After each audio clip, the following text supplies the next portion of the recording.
Magandang gabi mga boss, no? So, bad news dahil nga pag-uusapan natin yung nangyari pag-apaw ng tubig yan sa Marikina. Halos umabot na doon sa tulay. Yung makikita nyo sa video, yung birds dyan ay halos tinangay na ng baha ng tubig. Grabe yung nangyaring pagbaha ngayon sa Metro Manila mga boss. Lumubog ang karamihan sa lugar dyan sa Metro Manila nang dahil sa matinding pagbaha. Diba? Kamusta na yung mga project ng ating gobyerno about sa ating mga catch fishing na tinatawag dyan sa lulaying area, di ba? I think nasira yung iba. Kung maging updated kayo sa video or sa mga news ay maraming lugar dyan sa Metro Manila ang binaha. Hindi lang sa Metro Manila, kahit sa buong bansa, ang daming binaha ngayon. Mapa-probinsya, mapa-Calabarzon, di ba? Matinding ulan, mga boss. 3 araw. Halos walang patid ang ulan, no? Kahit nga dito sa bahay ay nagkakanda tulo-tulo yung aking mga pader. Kumakatas yung tubig sa lakas ng ulan. Hanging habagat ang dala niyan, mga busing.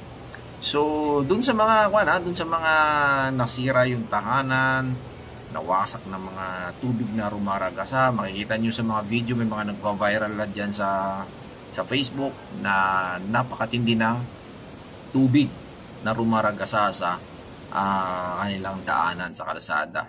So, medyo maganda naman ang nagiging kuan kasi iilan lang naman ang mga casualty, yung mga nasaktan, pero matinding pinsala ang nangyari dito sa ating bansa ngayon sa dala-dala na bagyo ni Karina. Malupit pala to si Karina, itong babae na ito mga boss.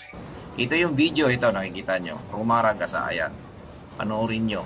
Marami pang ibang mga video na nandyan sa Facebook na naka-upload ngayon nang dahil sa matinding tubig na rumaragas. Marami kasi mga kwan ngayon, mga dam. I think mga dam ngayon dyan nagpakawala sa mga Magat Dam, di ba? So catch fishing kasi yan. So pababa dito ang tubig, Metro Manila, una-unang tinatamaan dyan, Bulacan, Pampanga, yung tawag nito Quezon City, basta Metro Manila, tinatamaan niya ng matinding pagbaha. Ay napanood ko pa nga si Ninong Ray, yung chef cook na content creator, kung kilala nyo yan. Yung kanyang bahay, nag-live siya. So pinakita niya kung gaano kalalim ang baha dun sa kanyang bahay sa first floor. Halos dito na abot na sa kanyang tiyan, di ba?